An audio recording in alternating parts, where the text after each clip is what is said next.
supaya tidak menjadi ginjalnya rusak dan rusaknya ini yang nggak bisa balik lagi ke awal, maka si penderita diabetes dan hipertensi harus mengontrol gula darahnya dan tekanan darahnya sesuai dengan goal yang diberikan oleh dokternya.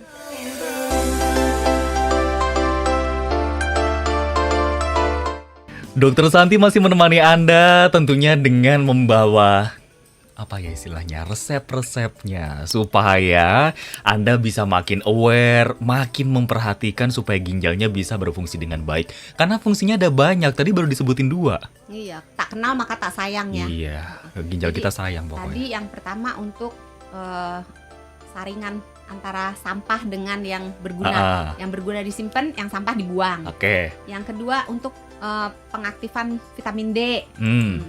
Yang ketiga untuk mengatur tekanan darah. Iya, itu ginjal. Iya.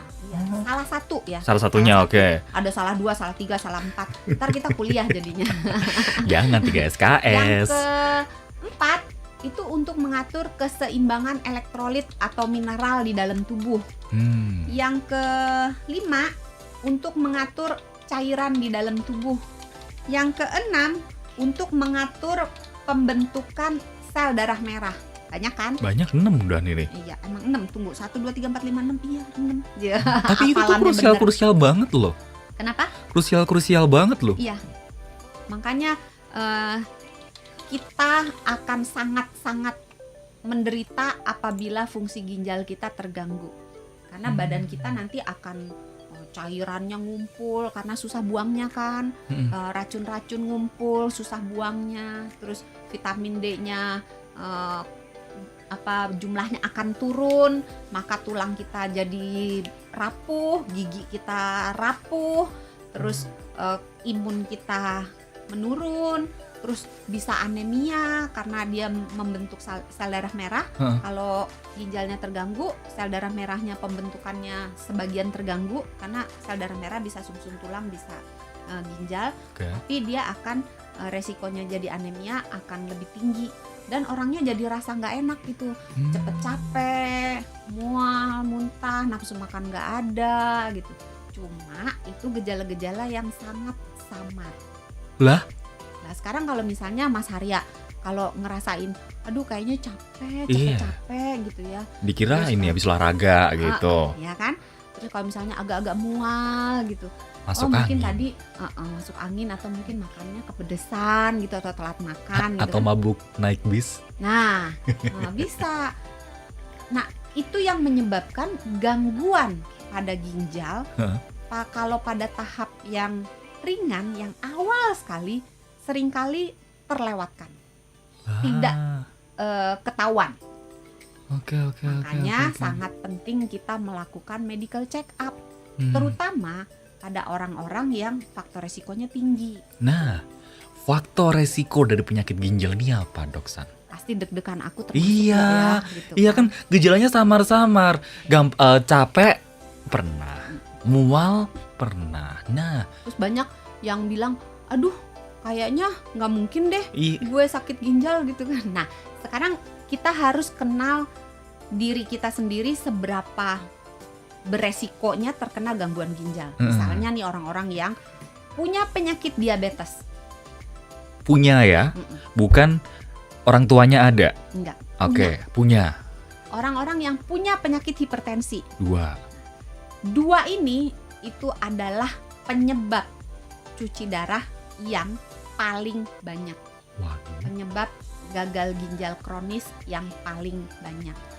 Jadi supaya tidak menjadi ginjalnya rusak dan rusaknya ini yang nggak bisa balik lagi ke awal, maka si penderita diabetes dan hipertensi harus mengontrol gula darahnya dan tekanan darahnya sesuai dengan goal yang diberikan oleh dokternya.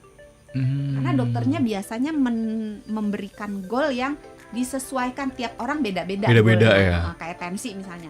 Ada yang goalnya di bawah 140 per 90. Ada yang goalnya 130 per 80.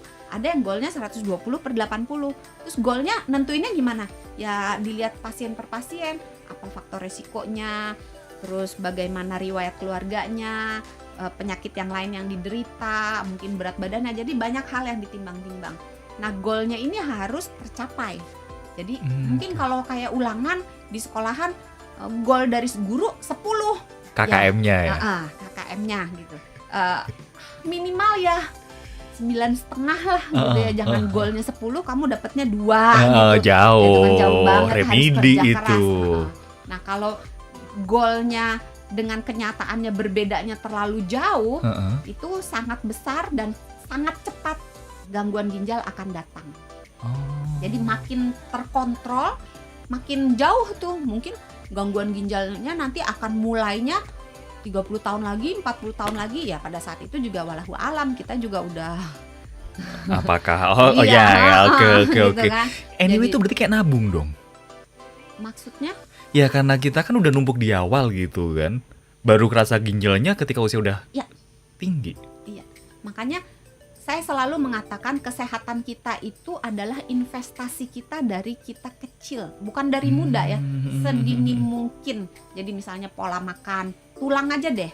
Tulang itu nggak bisa kalau misalnya udah umur 30, 40 baru mau nabung masa tulang, udah telat.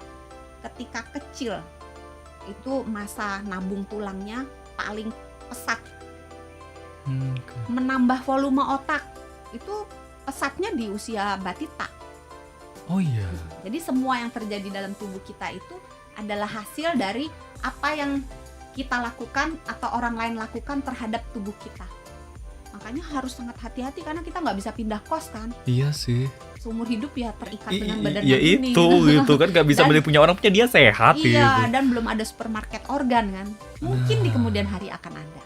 Tapi saat ini karena Ini belum belum. ada dan Sebenarnya udah ada karena sudah ada penelitian untuk menggantikan pankreas. Jadi pankreas cangkokan dalam tanda kutip, pankreas buatan gitu. Tapi apakah dalam jangka waktu dekat akan beredar gitu? Kita tunggu aja mudah-mudahan. nah sambil nunggu itu kayaknya pola hidupnya perlu dijaga Nah, banget ya. Iya, kalau nggak jadi, Nah, bener kayak nanti udah Iya, ngarep-ngarepin ntar ada supermarket organ gitu nggak kan. ada. Kita nggak ada Mau gitu. bohong-bohongannya dokter Santi doang. Biar kita Dokter Santi takut. lagi. Jadi gitu sahabat Sonora. Itu baru 2 loh. baru 2. Faktor resiko, ya apa, orang yang punya faktor resiko ada lagi. Ada berapa dong? Banyak. Satu lagi deh sebelum Yang break. misalnya punya riwayat di keluarganya ada yang punya gangguan penyakit ginjal, itu dia beresiko. Kegemukan juga beresiko. Oke. Merokok, minum alkohol juga Nah. beresiko. Itu faktor risikonya. Jadi orang-orang yang seperti itu harus check up Hmm. fungsi ginjalnya Hmm. itu, dan sebenarnya nggak cuma fungsi ginjal sih, harus tekanan darah juga, berat badan juga, gula darah juga, kolesterol juga. Medical check up lah, setahun sekali lah atau 2 tahun sekali gitu. Oke. Kita bakal bahas lebih dalam di sesi selanjutnya. Kita break dulu ya. Yuk, Tetap bersama kami sahabat Sonora, dan kalau ada pertanyaan silahkan. 0812 112 9200. Cakep memang. Tetap bersama kami sahabat Sonora di Health Corner sampai nanti pukul 20. Jadi terlalu sedikit minum air tidak baik. Terlalu banyak pun Terlalu banyak minum air tidak baik. Pas-pas aja lah hidup ini. Pas butuh duit ada yang ngasih duit, Itu pas mah. lapar ada yang ngasih makanan gitu kan. Jadi kita hidup pas-pasan aja.